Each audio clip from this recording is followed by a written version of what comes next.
shining today. I'm trying to make this darkness go away.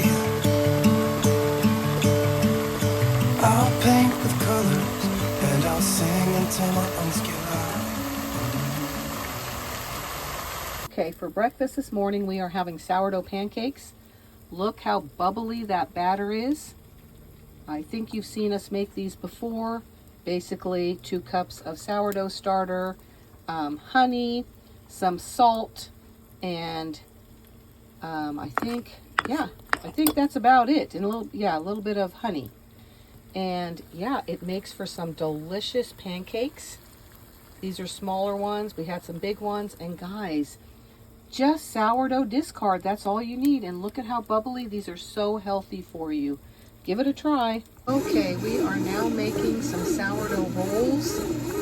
We do the kneading in our bread machine. And this is going to be a lot of rolls. This is 2 cups of sourdough starter, 5.5 cups of flour, 1/3 cup of honey, some salt, and yeah. And of course your oil. And we're going to let this do a long ferment in the fridge tonight. And we'll be making rolls with this for lunch and probably some for dinner as well. Sourdough rolls are now rising. They were in the fridge for a long ferment. So now they're going to rest and rise, and then we'll bake them. Okay, we're going to make chicken sliders. This is what the rolls look like. They look amazing. They baked up beautifully. We're going to make chicken sliders and put some cream cheese and some cheese on there. And then we made some heavenly corn, cream cheese, butter, and corn, which we absolutely love. And yeah, that's what we are having for dinner. And oh yes, we are also making some mashed potatoes. Okay, no, they came from a date. Did you give them away already? With the leftover sourdough rolls that were so delicious, we decided to use them for biscuits and gravy. Even though they're not a biscuit, it worked out delicious. It worked out really well, and it was delicious, I should say. So yeah, that's something to think about that you can do for breakfast, lunch, or dinner.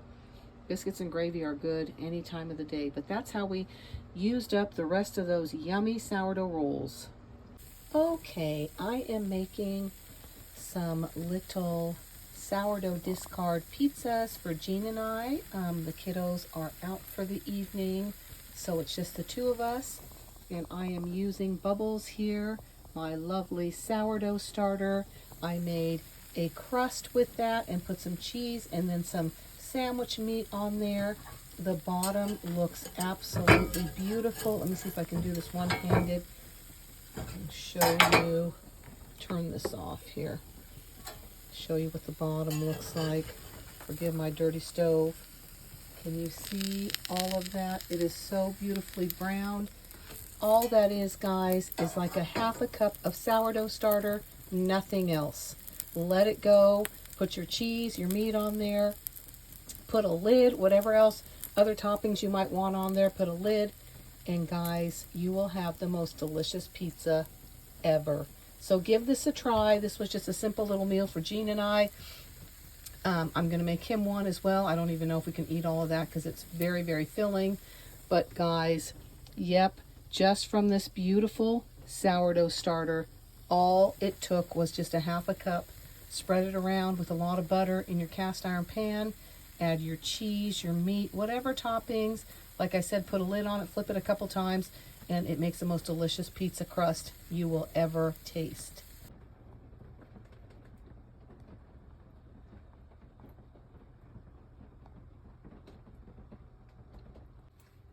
Breakfast this morning is some turkey bacon, a farm fresh egg, and a sourdough discard pancake, which is just strictly sourdough. The discard, nothing added to it. And yeah, a yummy breakfast on this cold winter morning. Okay, for lunch today, Jedediah is making some deer burgers with our deer meat that the guys got hunting this year, and they added some of the Gouda cheese Here's what the deer meat looks like.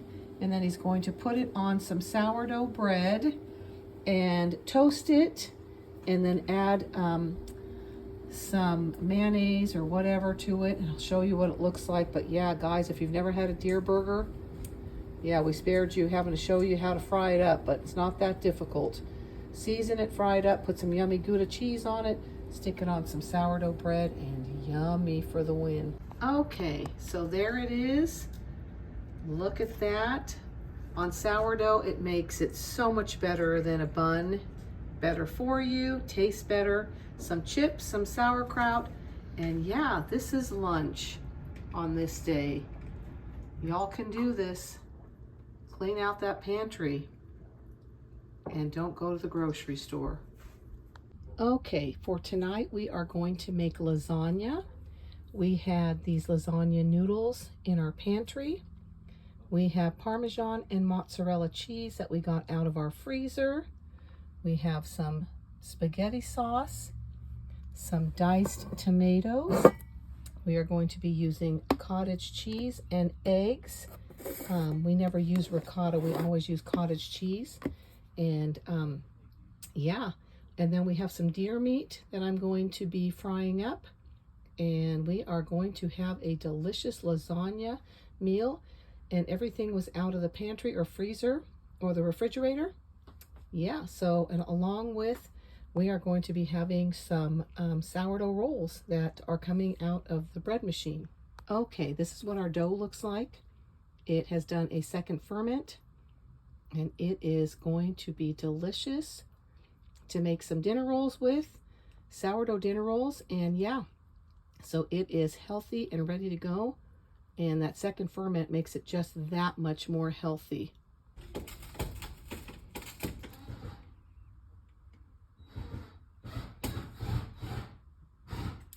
Okay, the noodles are boiling, the rolls are rising.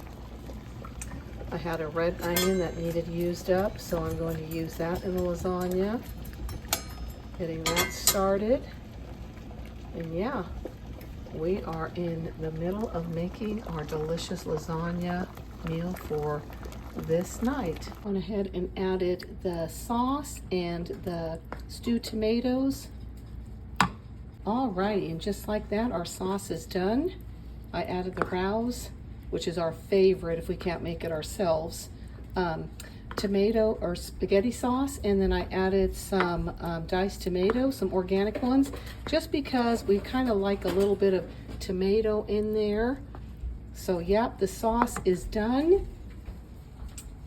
I have put a little bit in the bottom of our dish. This is how I start layering. Here are the noodles. This is one of our favorite dishes, and I don't know why I don't make it more often. It's not that it's difficult, a little bit more time consuming, maybe a few more ingredients, but guys, it is so delicious and so easy to make. Yeah, I'm going to start layering. Okay, the layering is started. I went ahead and added a block and a half of cheddar cheese to the mozzarella and Parmesan, because we love lots of cheese when we make this, when we make lasagna. So I have the cheese ready, the sauce, we have the cottage cheese, and we are gonna start making this lovely dish. Okay, so we have our first layer down. We put the sauce, then we put the noodles, then we put the cottage cheese, and then we do cheese, and we just continue layering. I know everybody's probably made lasagna before, and probably the same exact way, but for those that have never made this, guys, it is a simple dish. It requires not a whole lot of time, and boy, it ends up being a hit.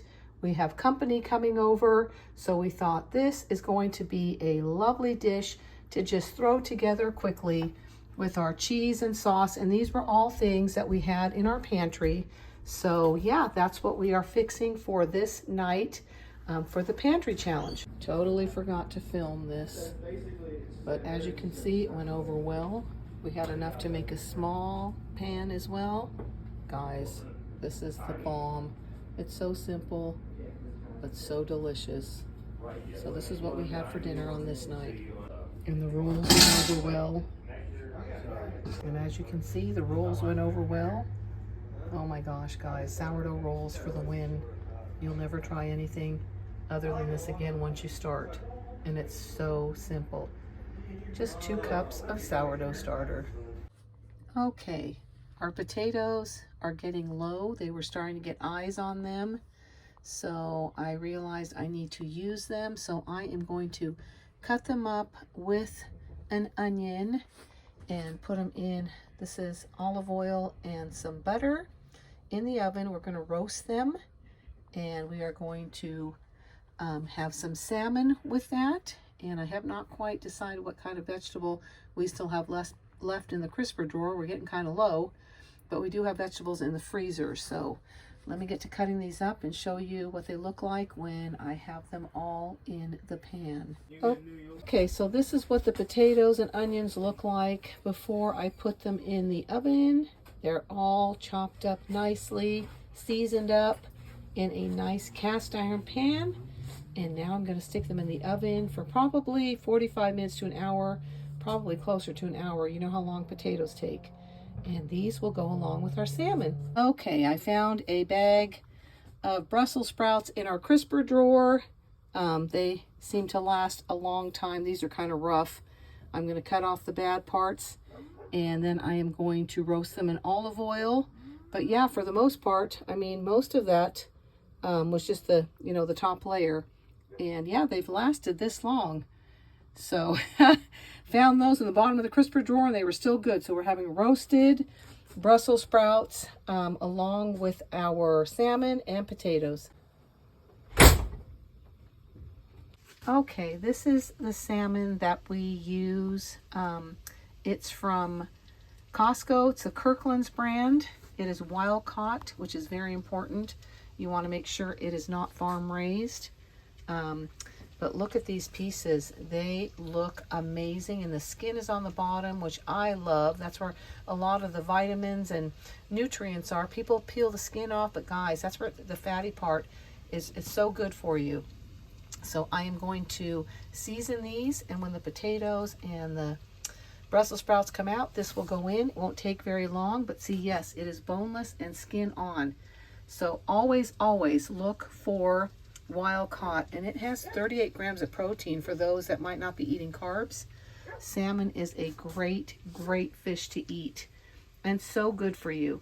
So I'm going to stick these in the oven, and I'll show you what they look like when we get them out. Okay, so this is how the potatoes turned out in our cast iron pan. These were just leftover red potatoes that needed to be used, that were starting to grow eyes. I cut up a whole onion and added that to it with some butter and olive oil. And yeah, these will be part of our supper tonight with our salmon and our Brussels sprouts. Okay, this is what the Brussels sprouts look like after they've been roasted in the oven. They look amazing. To think that bag was in there for 3 weeks. It was still good. So you never know. Those crisper drawers sometimes work, sometimes they don't. And for Brussels sprouts, they held up very well. So yeah, these will go along well with our salmon. Okay, everything is done. The salmon is yummy. I can't wait to dig in. Look at those roasted Brussels sprouts and potatoes, guys. It's not any harder than that. You know what? This is what we call fast food. And everything was either in the freezer or in the fridge or the pantry. We didn't have to go to the store, so that was a win. So this is what we had on this night. Okay, dinner went over well. Everything was eaten up. It was a hit. And now I am soaking oats for breakfast in the morning. These are all ingredients from farmers we know. These are gluten-free sprouted rolled oats. These are the best, guys, because they are sprouted. You digest them better. And then I go ahead and soak them with a little acid medium. I put in apple cider vinegar. You can put in lemon juice, whatever you use, because that just helps break it down even more. So this will soak all night, and in the morning I will add cinnamon, depending on what they want, maple syrup, and yeah, This will be a yummy breakfast on a cold winter morning.